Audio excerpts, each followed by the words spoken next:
literal self-worth. Like, building your finances is one of the best things that you can do to develop a sense of self-security and self-worth. It's just really nice, y'all. It's just a really freaking beautiful thing. Like, that's my best friend. My name is Kit, and this is my personal finance YouTube channel where I talk about going from $90,000 in debt, combining my income with my partner, and us working towards financial independence. I am painting this raw trim around the house, and I am just kind of feeling chatty, and I have a few things that have just developed recently. I don't know where to put this, but I have to keep working. Painting the trim on the outside of the house, obviously, curb appeal dollars. That's what we're in this for. And here's a little life update. So the sale of the business has finally gone through, and we will be receiving a lump sum of the final check for the business. It's not necessarily complete, but it is a good amount. And we have a few things to pay off with that money.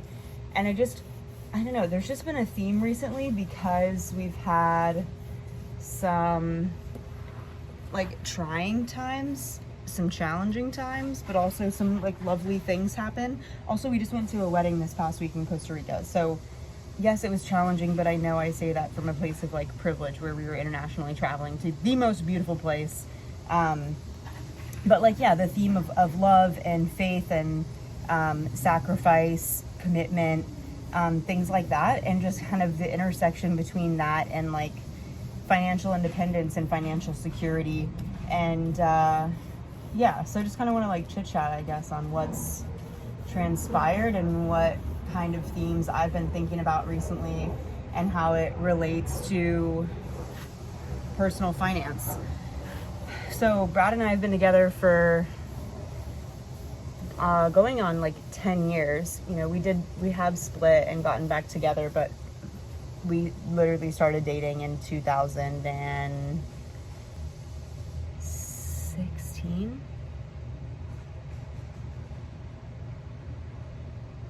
Yeah, that's when we started dating. In the spring, I met him in our community college math class, like intro to mathematics type thing. And I sat right next to him, and I thought he had the most beautiful eyelashes I've ever seen. And I liked his little country boy accent. And I was dating somebody else at the time, and then I started dating him. And it is just, we have had like a lot of evolution in our relationship, and we only got engaged in 2022. But for the longest time, like I had commitment issues, and a big reason for why is because I saw my parents stay together and not necessarily love each other for years and years and years. Like I vividly remember being at least 16, and my mom comes in the kitchen and says that my mom and dad are getting a divorce. They are not divorced; they are still together. And just thinking like that marriage is a trap and it's not real and it doesn't matter. And that was, and not getting married was freedom to me. And also like, it also was like a very cool thing to do. And it was kind of like me being rebellious as well. So it was many things, and it was kind of a statement for me to be independent. And I think from the jump, Brad was kind of down with whatever I wanted to do. His parents had gotten divorced, so it's not like he necessarily believed in like this sanctity or like the holy matrimony-ness of marriage. So I'm thankful that he still wanted to stay with me. And then there's also this big other piece of, obviously, my financial house was in order. I wasn't feeling secure within myself. And frankly, like I didn't love myself the way that I needed to in order to also love somebody else wholly. Like you definitely, a big piece, and this is something that I heard on a Jordan Peterson podcast recently on the Diary of the CEO, was like being truthful with yourself, but also with other people. And I think that that's a huge part of marriage. And if you don't love yourself, aren't willing to show up and be yourself in all of your flawed ways, but also speak the truth and feel like confident enough to do that. Because if you don't love yourself and you're not showing up as you're not going to speak the truth to other people. You can, be cruel. There's like protection mechanisms that you put up for yourself when you don't feel loved. You aren't showing out wholly, like for yourself. So you are also like can't show up fully in the relationship. So like, we would have fights sometimes, and like it wasn't necessarily something that Brad did, but like I would just like dissolve into my own feelings, and it would basically boil down to like self-acceptance and self-love. Actually, like solving that has taken like many, many, many years, even though like on the outside I was very confident, had like many personal successes for myself, and was fit and pretty healthy, and had graduated college, and there were many things that I was confident about within myself, but there was just a lot of like healing that needed to be done, because I didn't have I wasn't set up with that self-confidence as a kid. In 2022, when we got engaged, and I was like, oh, I have to bring all of this debt into a joint account within our marriage, it lit a fire under my ass to finally get my finances in order.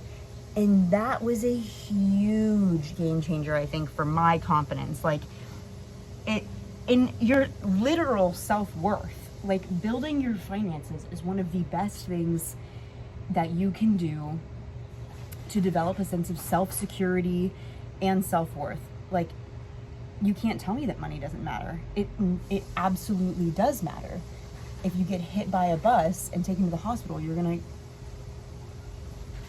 This could unravel in many other ways, but yeah, you need to feel financially secure in order to not necessarily love yourself, but just to know that your boat isn't going to get rocked by the next storm, because there is going to be a storm.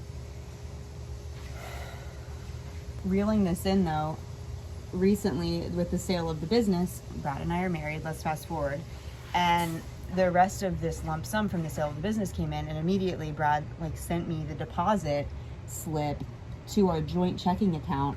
And it just got me thinking, there are so many marriages and relationships where he could have kept his business account open and deposited that check to his business account, and I could have never known that money came to us. I'm also friends with his business partner, so I don't think he'd keep it for long, but the amount of just trust that you have with your partner because you share your finances. All of our money goes into one account. There isn't two accounts and we split the bills.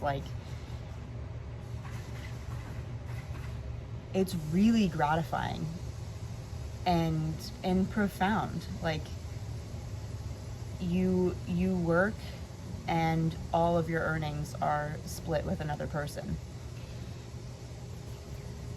I also just think the conversations that have to be had in order to keep your financial house in order, keep a happy marriage, but a marriage that works, a marriage that you guys work together at. The conversations that need to be had on a daily, weekly, monthly basis, and a feeling that needs to be had between the both of you to where you always know that other person will tell you what's on their mind, that they're open and honest. It is a lot of work, but it's a lot of upfront work. I don't necessarily think that Brad and I have a hard time now having those discussions or being candid with each other. But before, it was so tough. We have had many, many, many money talks and other talks that were just wet with tears. And it was shaky and like nerve-wracking, and it was just super uncomfortable. But like, it is not like that anymore. I'm gonna move this flower pot so I can go higher. And I guess I'll just have to talk louder. I will clean that. But the reward, bro, I need to be locked up. The reward of doing this, of having the kind of relationship, y'all, I left my job. I left my job a month ago. My partner, fully supportive. There was an active shooter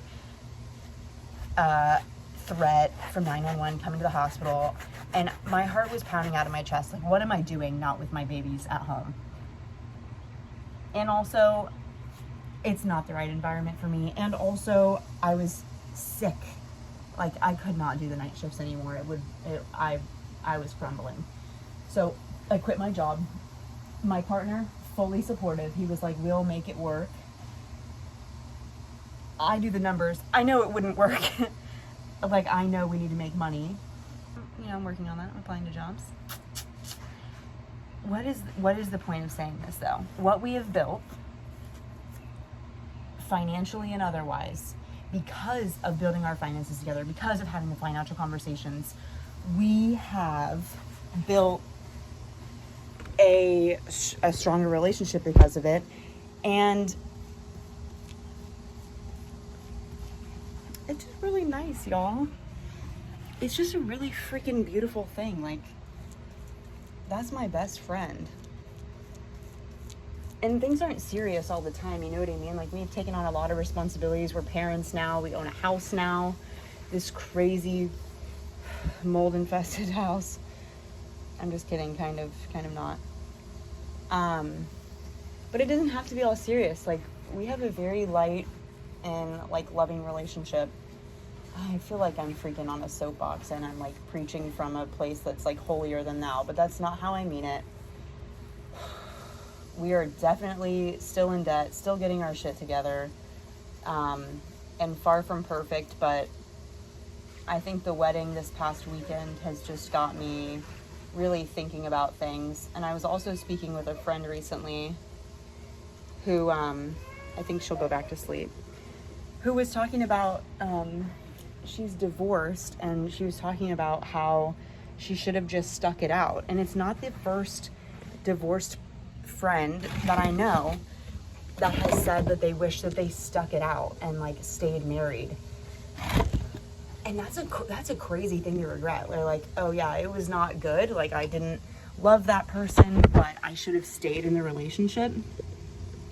And that's a terrible feeling. I'm not saying that anybody should have that feeling, but I am saying, like, obviously, aside from, like, abuse and neglect and you know, cases like that, like, can you recultivate love in your relationship?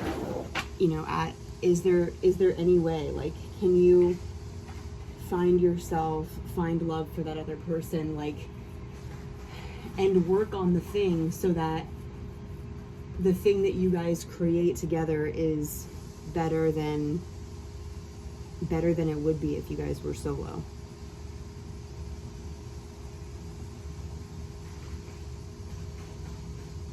Never in a million years would I think that I would be the one that's all gung-ho for marriage and, like, till death do us part, and it still is kind of cringy to me. But it's working over here. It's real nice.